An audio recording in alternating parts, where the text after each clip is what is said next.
I don't want to give anything Oh away. my god, yes! But, I keep like forgetting about that scene, but that was so much fun to shoot. And to say that particular word. Yeah, that was so You know much what fun. I mean? It's so fun. We'll all fly away together into the forever and beautiful sky.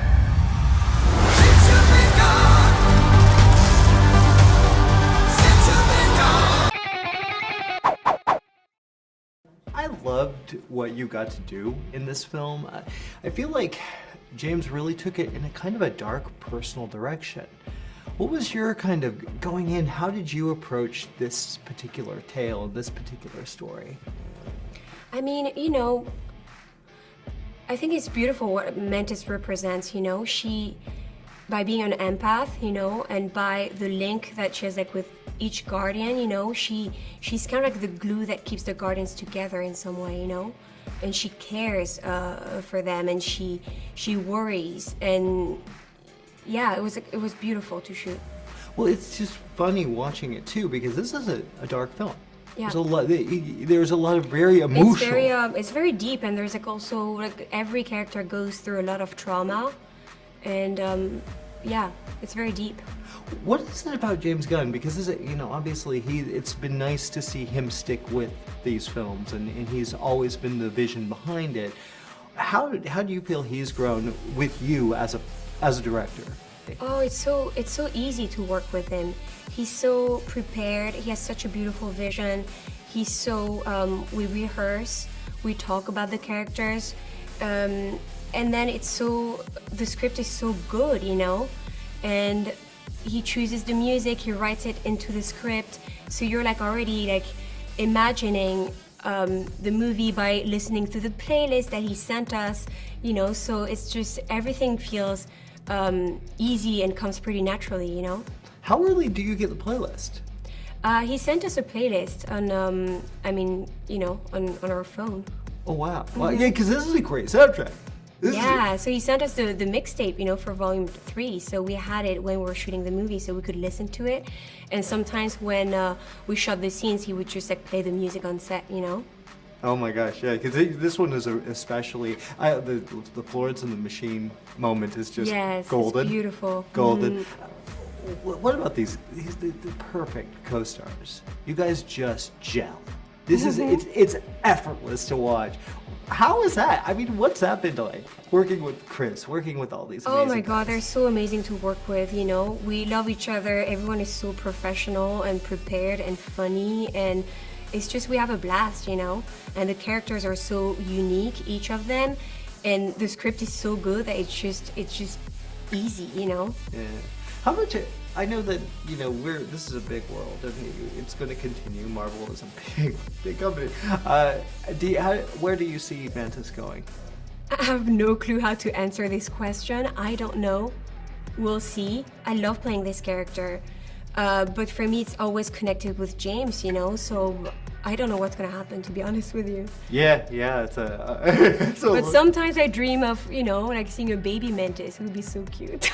That would be adorable. Right? That would be adorable. What have you taken from Mantis throughout the years? Because you've dealt with this character for a while now. What have you taken from her personally? What have I taken from her? Yeah.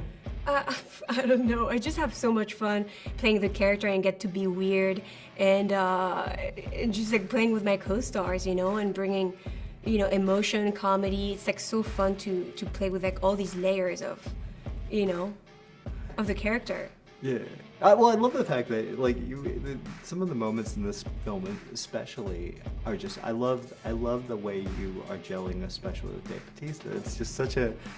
What is that like? He's such an amazing actor too. Oh, he's so good. I mean, it's such a cute relationship too. Yeah. And I love this scene when I use my power on like someone else, you know, and then it's just I mean, it's like hard to explain. Like, I'm not supposed to talk about it, right? Can I? Yeah, I mean, I guess vague, like very vaguely, like. Yeah, very vaguely. Anyways, it was a very funny scene to shoot, and I was just like laughing the whole time, like in character, but actually as myself too. But that's kind of what I like about your character, though, is I feel like you bring a lot of yourself. You bring a lot of this kind of innocence, empath. You said that. Mm-hmm. I love that about you. How much of that comes from you, though? Just in general. Are you? I'm an empath for sure. I mean, as an actor, you kind of like have to, unless you're a psychopath, but I don't think I am. No, I don't. No, I'm an empath for sure. I'm very emotional. I'm weird too. I'm not innocent, but I can play innocent. How much of this, going into these, I mean, Marvel's got their things together. How much of this is practical? How much is, at this point? It's both. It's both. Sometimes the sets are very detailed and it's so beautiful, and it's yeah, you get to be like a child and like play with like real things, and like with a spaceship and with the different planets and all these things. And sometimes you have to really use your imagination. For example, there's a scene with the obelisks, and I'm actually playing with an umbrella in the scene, so it depends. It depends on the scene. But it brings me back of, when I was in theater school and I had to imagine everything, because it's just like a raw set. It's just black and there's nothing, and you have to imagine everything. Wow. Well, but I guess I feel like working with James Gunn and having the music and just the energy there would kind of help that too, right? Oh yeah, of course. Now, one of my favorite moments, I love what you do. You were actually a real joy to watch in this. One of my favorite moments is how you deal with the bad guys, and I don't want to give anything away. Oh my god, yes! But, I keep forgetting about that scene, but that was so much fun to shoot and to say that particular word.